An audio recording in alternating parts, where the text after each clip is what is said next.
கடல்ல நீராடுறத பத்தி நிறைய பேர் வந்து சொல்லியிருப்பாங்க.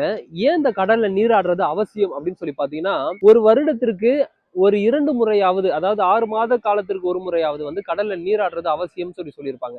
என்ன காரணம்னா, நம்மளோட ஆறாவோட கிளென்சிங் எப்ப நடக்கும் அப்படின்னா, இந்த கடல்ல நீராடும் போது நடக்கும். அதனால தான் ஏதாவது ஒரு நெகட்டிவான ஒரு பிளேஸ்க்கு போனாலோ, இல்ல நம்மளுக்குள்ளேயே ஒரு மாரி நெகட்டிவா ஃபீல் பண்ணாலோ, உப்பு போட்டு குளிக்க சொல்லுவாங்க தண்ணியில. ஏன்னா அந்த உப்பு தண்ணிக்கு ஆறாவை கிளென்ஸ் பண்ணக்கூடிய அந்த தன்மை என்பது இருக்கு. ஸோ உடம்புல இருக்கக்கூடிய நெகட்டிவ் எனர்ஜி வந்து ரிலீஸ் ஆகும்.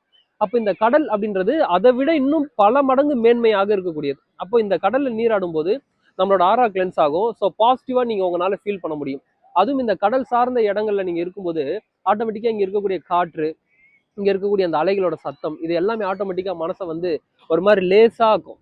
அப்போ இந்த கடல்ல நீராடும் போது இன்னும் அந்த நெகட்டிவ் எனர்ஜிலாம் உங்க உடம்புல இருந்து போய் ஒரு பாசிட்டிவிட்டியை கிரியேட் பண்றதுக்கான ஒரு மிகப்பெரிய ஒரு நிலை ஒன்று ஏற்படும். ஸோ அதனாலதான் இந்த கடல்ல நீராடுறது அவசியம் சொன்னாங்க.